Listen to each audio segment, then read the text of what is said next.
मशहूर गजल गायक कलाकार पंकज उदास ने 73 वर्ष की आयु में आखिरी सांस ले ली। पंकज उदास का बिहार से एक खासा कनेक्शन रहा है। लगातार कई साल तक गिद्धौर महोत्सव में वो यहाँ आते रहे हैं और दिग्विजय सिंह के साथ उनकी दोस्ती के किस्से आज भी यहाँ सुनाए जाते हैं। हमारे साथ आज मौजूद हैं शिवनंदन सिंह, जो उस दौर में दिग्विजय सिंह के सहयोगी रहे और उनके काफी करीबी रहे।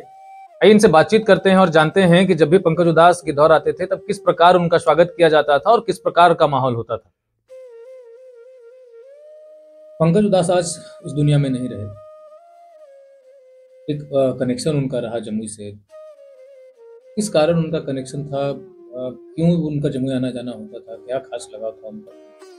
पंकज उदास जी का कनेक्शन व्यक्तिगत रूप से दिग्विजय सिंह जी से था। दिग्विजय सिंह जी दादा थे जवाहरलाल नेहरू यूनिवर्सिटी, बहुत अच्छे अच्छे गायक से उनका जुड़ाव था और जिसमें पंकज उदास एक थे। और जब उन्होंने बिहार सरकार से, भारत सरकार से अप्रूवल लेके गिद्धौर महोत्सव शुरू किया तो सबसे पहला नाम उन्होंने पंकज उदास का लिया कि उनको भी ला रहे हैं। और उनको लाने के लिए उन्होंने प्रयास किया और पंकज उदास जी सहज सहमति दे दिया उन्होंने, हम गिद्धौर जाएंगे। और जब गिद्धौर वो आते थे पंकज उदास जी, तो दिग्विजय बाबू को लगता था कि हमारे कौन अजूबा सा मित्र मेहमान आ गया, कैसे इसका स्वागत किया जाए, कैसे इनको रखा जाए। उनके लिए स्पेशल व्यवस्था किया जाता था। और पंकज उदास को लगता था कि हम अपना कोई बहुत बड़ा घर, बहुत अपने बड़े भाई के यहाँ पहुंच गए हैं और इस तरह से वो अपनापन से यहाँ रहते थे। दादा बड़े शौकीन रहे हैं गजल के, खासकर देखा जाए तो जगजीत सिंह हो, अल्ताफ रजा हो, अनूप जलोटा, ऐसे कई ऐसे कलाकार। पंकज उदास जी का तो नाम आप लोग जाने, उनका दर्जनों कलाकार आते थे, दर्जनों कलाकार आते थे वहाँ। दिग्विजय बाबू और सब इनको प्यार से दादे कहते। दादा तो वो यूनिवर्सिटी के थे, मगर लोग प्यार से उनको, जितने भी बड़े राजनेता थे, जितने भी बड़े गायक थे और लोग थे, तो उनको दादा ही कहते। कैसी दोस्ती थी उनकी पंकज उदास के साथ? अपना व्यक्तिगत दोस्ती थी।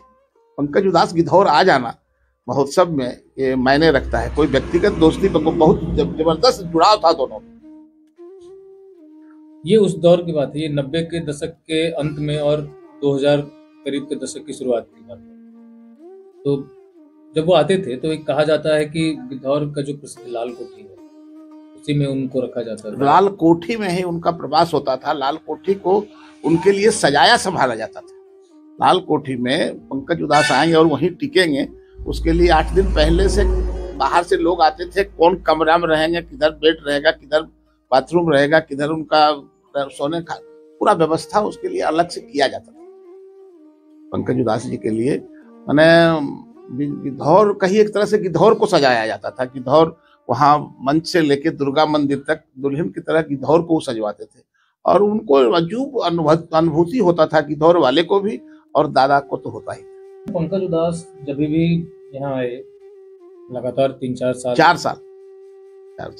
साल लगातार पंकज उदास जी आए, तो कहा ये भी जाता है, बताते हैं लोग कि करीब 50 किलोमीटर या 70 किलोमीटर दूर से लोग आते थे। ठंड भरी रात होती थी।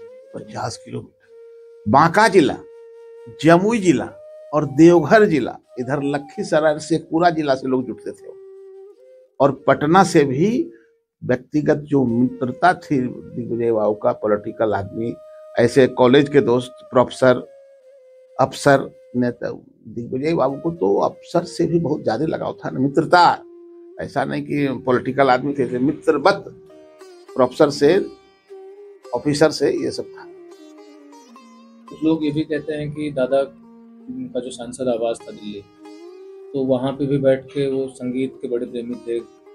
दादा एक ऐसे व्यक्ति थे कि जब कभी जो मन हुआ, संगीत होना है तो संगीत होना है, लहसुन का खीर खाना है तो लहसुन का खीर बनवाना शुरू कर दी, खस्सी को अंडरग्राउंड में सिझा के खाना है तो अजूबा शौकीन आदमी। दादा कैसा शौकीन आदमी, लिट्टिए खाना है तो दूसरा आदमी का लिट्टिए लाल कोठी में पड़ गया, वो तो दादा में था।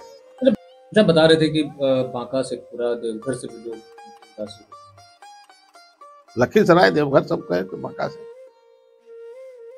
बांका तो इनका अपना कार्य क्षेत्र था, ज्यादा दादा को बांका में बात ज्यादा जुड़ाव था और इसलिए कि पंकज उदास को भी लोग जानते थे। बांका से ज्यादा भीड़ जाने का एक कारण ये भी था, जब भी कोई प्रोग्राम गिद्धौर में कराते थे तो बांका के लोगों को अभी सम्मान करते थे, सारा ख्याल रखते हुए बांका के लोग आते थे और अच्छा प्रतिष्ठा पाके यहाँ से जाते थे।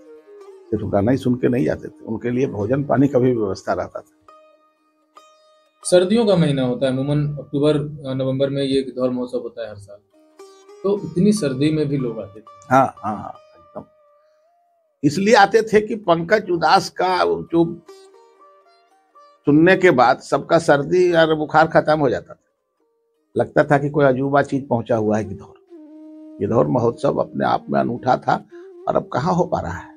जब तक दिग्विजय सिंह थे तब तक गिद्धौर महोत्सव को लोग इंतजार कर, सावन और आश्विन आया कि इंतजार करना शुरू कर देता था, गिद्धौर महोत्सव। और दिल्ली से आके कैंप करते थे दादा।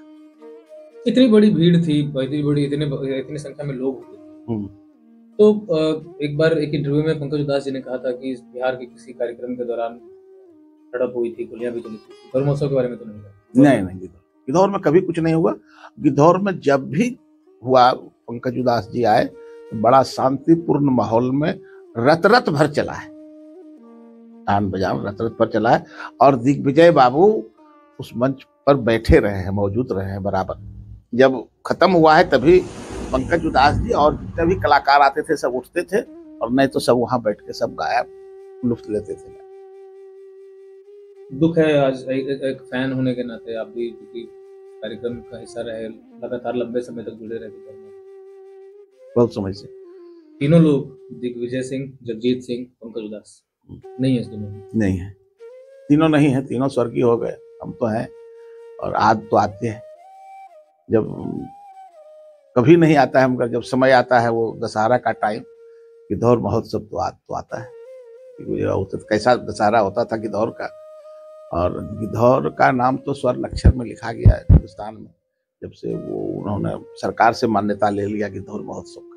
ये बहुत बड़ी उपलब्धि थी गिद्धौर के लिए। गिद्धौर महाराजा के टाइम में गिद्धौर को नहीं जाना लोग, मगर दिग्विजय सिंह के टाइम में गिद्धौर को जाना।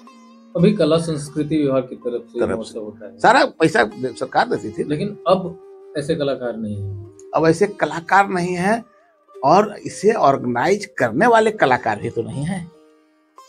ऑर्गेनाइज करने पर कलाकारी था दिग्विजय सिंह में।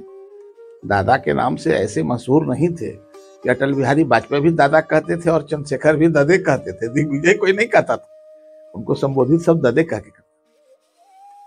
खासियत के साथ पर्सनालिटी भी था।